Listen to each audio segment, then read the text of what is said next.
Every language comes with its own logic, but some have little bugs that crept in and made things, well, weird. So I went hunting for the craziest glitches hiding in everyday languages, and I've got 9 great ones for you. The only question is, which one is the most ridiculous? I just want the word for no. Right, yeah.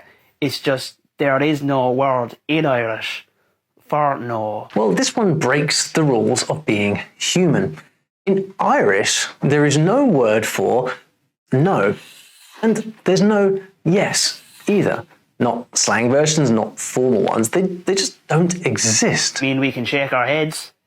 I mean, that's generally perceived as meaning no. If that's not a language glitch, then I don't know what is. And you might be thinking, then how do you say yes or no to things? Well, don't think the Irish haven't come up with clever workarounds. As long as you actually listen to what someone is saying, then you can answer the question. So for example, if you're speaking in Irish, you would say, did you go to the shop? And you would answer, I went or I didn't go, rather than one yes or one no. In Irish, this looks like, an neacht chuig an siopa, did you go to the shop? Hua, I went, or niacha, I didn't go. Well, there you go. Just echo the same verb right back at them.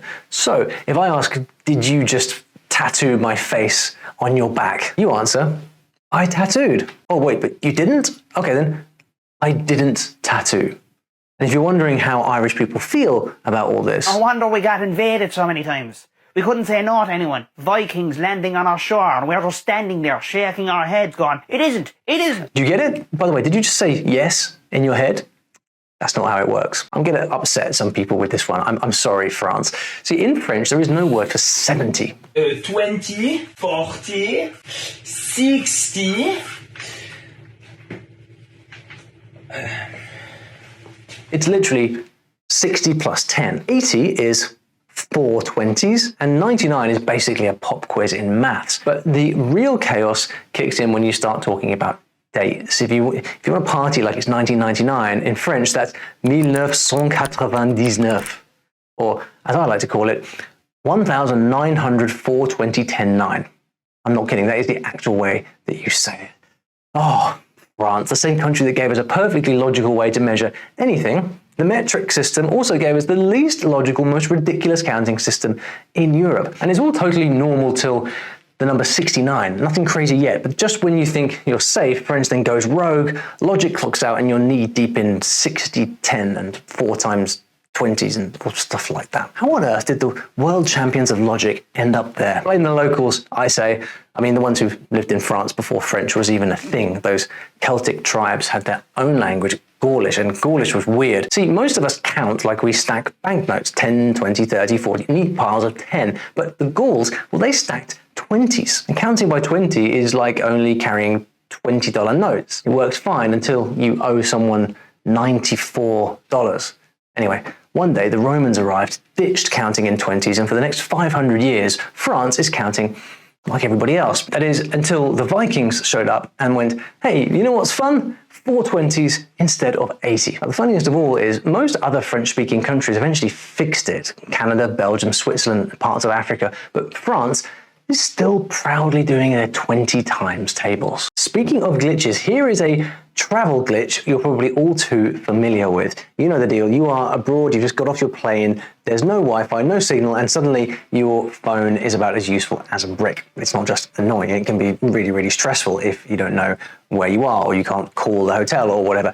It's happened to me before, even in Japan, one of my favorite places in the world, with actually really good Wi-Fi and really good data. 1 minute I'm wandering around some beautiful little village, next minute I've got no idea where I am and no way to look it up. That's why I use something called Saily eSIM. Now, Saily eSIM is a handy little travel app that's made by Nord Security, and it gives you mobile data in over 180 countries. There's 8 different regions of the world. And with Saily, you have no roaming fees to surprise you when you get home, no dodgy SIM cards, and no wandering into cafes begging them for their Wi-Fi password. It's really simple, and here's how it works.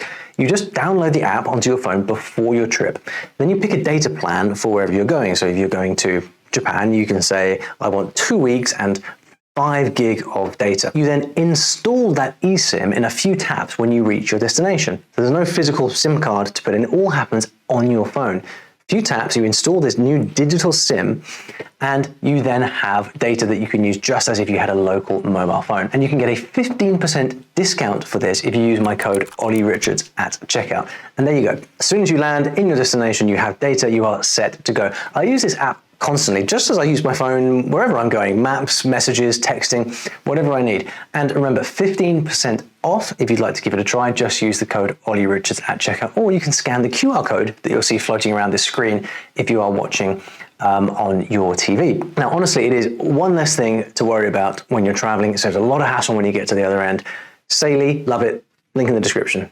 If you like dodging responsibility, well, Spanish lets you commit crimes and blame the furniture, because in Spanish you don't drop things, they drop themselves on you.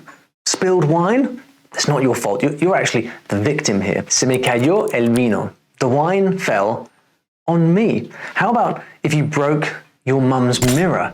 You don't have to say, I broke it. You can say, se me rompió el espejo. It broke itself on me. The mirror broke itself on me. Like it just staged its own dramatic exit, and you happened to be standing nearby. Not joking, this is how native speakers actually talk. Same with forgetting. Se me olvidó tu nombre.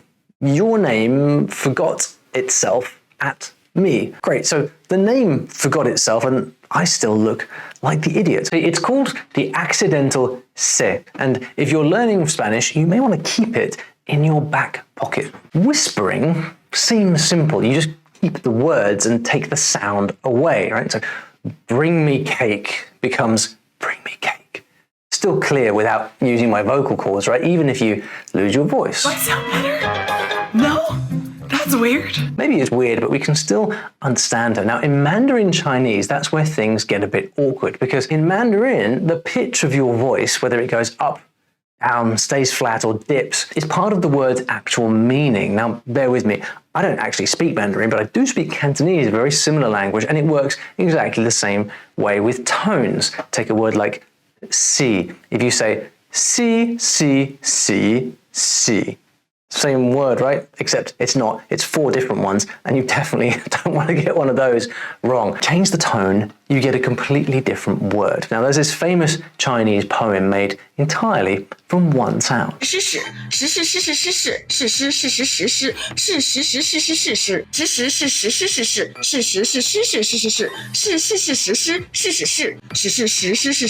glitching out, by the way. It's a real poem. 92 different words. Yeah. Tones are hard enough to understand and get right when you're speaking out loud. But now imagine if she whispered it. It would sound like complete and utter gobbledygook. Seriously, how do people actually whisper in Mandarin? Let's say you want to speak, you need to speak quietly or someone's going to hear you. Well, the brain cheats, and it works a little bit like singing. See, when you sing in Chinese, the tones are not always so clear, so you sometimes have to guess what they mean from the context and how long the sound is. When people singing in Chinese, they stress different parts of the sentence. Normally, you can guess the tones based on the context and based on the meaning of the sentence. Yeah, it's just one of those fun little quirks that makes Mandarin, well, Mandarin. You've probably noticed by now that not all languages are created equal, but if you can crack the strangest parts of a language, the stuff that makes no sense at all, the rest of it starts getting a whole lot easier. And if you're thinking of learning a new language, don't just pick one at random. I've actually got a very easy, useful guide for you. It's called the Language Difficulty Chart, and it's completely free. It shows you exactly which languages are easiest or hardest for English speakers to learn, depending on what languages you already know. So for example, I told you I speak Cantonese. Now, if I look here, I can see that Mandarin is in the same group. So it will be easier for me to learn Mandarin than something like Russian or Polish. And this guide helps you choose wisely, so don't just jump into some glitchy nightmare. If you'd like a free copy of the guide, just scan the QR code on the screen or click the link below. Oh, no, I ain't seen nothing. I ain't seen nothing. In English, if you say, I didn't see nothing, then your English teacher will have a fit, because 2 negatives cancel each other out. Technically, you just said that you did see something. But in Italian, non ho visto niente literally means I didn't see nothing, and that is perfectly good grammar. In fact, it's perfect grammar. Primo giorno non ho visto niente. Secondo giorno non ho visto niente. In fact, if you don't double up the negatives, it's wrong because in Italian, the two negatives don't cancel. They team up. They reinforce each other. Same thing happens in Spanish, Greek, Russian, and Polish. Funny thing is, English used to work that way too. There's an old book, The Canterbury Tales, you've probably heard of it, with this line: "He never yet no villainy not said." Just think about that for a second. He never yet no villainy not said. In modern English, it just means he never said anything rude. Don't worry, I had to look it up too. But that's 3 negatives. And turns out that third negative undoes the cancel out. So what happened? Well, in the 1700s, English got cleaned up to follow logic. 2 negatives cancel out, like numbers, they said. Problem is, language is not maths. You hearing this, France? So I guess the real question is, whose language really has the glitch? Allow me to tell you a confusing little story. It goes: after trimming the tree and trimming my beard, I dusted the cake with sugar, then dusted the table to clean the mess. Most of the guests had already left, but one guy was still left, snoring on the sofa. I was bound for London in the morning, so I left him bound to the chair, just in case he sleepwalked. English is... honestly, I have no words. Some words mean one thing, and their own opposite. They're called contronyms, and they break one of the most basic expectations we have about language, that a word should mean something, not everything. But wait, the plot thickens. Why does flammable means it can catch fire, and inflammable means it can catch fire? Not very clever, but English didn't plan this. The glitches happened because English is a giant mashup of other languages. For centuries, we actually stole words from everywhere: French, Latin, Norse, German, and sometimes we saw the same word twice, like the word bound. The old Norse word meant ready, the old English word meant tied up, and we just decided to keep them both, which is exactly why English ended up with a gazillion bugs. So glad we didn't have this in English. Built-in proof. Now picture this. You're in bed and you hear your neighbors absolutely screaming at each other. Next day you call the police and say they had a terrible fight. In English, it's no big deal. In Turkish, you can't do that. You have to say, they apparently had a fight. The problem is Turkish grammar forces you to confess how you know. So did you see it? Did someone tell you? Or are you just guessing? And it all comes down to a few sneaky letters stuck on the verb that rat you out the moment you open your mouth. There's no way around it. See, each past tense verb has 2 versions. One for things you witnessed yourself and one for things that are just hearsay. There is no neutral option. So if you saw the fight, you say it like this, and if you didn't, you say it like this. This is how people know what you mean. So choose the right one or you are a barefaced liar. I guess that explains why they call it the gossip tense. O zaten kocasından ayrılmıştı. Did you catch the 3 letters? Yeah, she's definitely just gossiping. Turns out this whole thing even has a name. Evidentiality. Evidence? Evidentiality? Yeah, you get it. The fun side is native speakers love exaggerating these endings for drama. So if you ever learn Turkish, go ahead and stir the pot. And if you love this glitch, by the way, then you will spot another language that has this exact same glitch on my language guide, link in the description. This one's freaky and it involves resurrection, so pay attention. Russian has something very odd in common with some Native American languages, something called animacy. Now, animacy means how alive or dead a thing is. A spider is alive, a spade is dead, that kind of thing.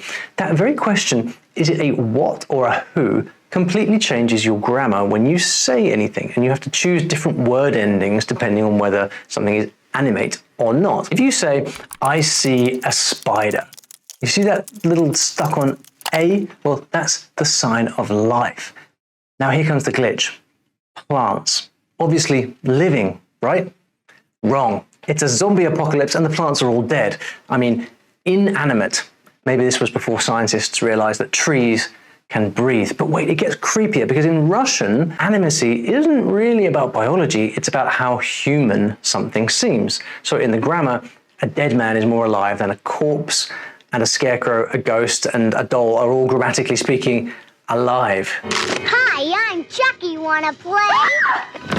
How do you explain that in chess the queen is animate, but the pawn is not? Yeah, you can't rely on English logic. So if you're learning Russian, then for goodness sake, think before you make things come to life. Ever tried speaking without your teeth touching your lips? You've probably never thought about it, but give it a go with these words. Fangs, Firefox, Valentine, Very nice video. Try saying these words without your teeth touching your lips. You'll sound like a broken kazoo. But go on, try. But in Japanese, you basically never touch teeth to lips because the whole language has no F or V sounds, none. So when they try out this whole English phenomenon, Vincent brought vengeance very vehemently. Vincent brought vengeance very vehemently. oh, you heard the guy. V is B. The closest thing they've got is the sound F, but it's not a F. You make the sound by blowing air between your lips, not into your teeth, and nothing is supposed to touch. It's like blowing a candle very gently. Now imagine being Japanese and suddenly needing your teeth to talk. But even that's nothing compared to what poor Cosmo Jarvis had to do for the epic drama Shogun. 私暗人はこの命をもって He had to learn an old version of Japanese, how they spoke it in the 17th century. It's mind-boggling, but you can see exactly how he did it in my next video. Go and watch that now. It's really good.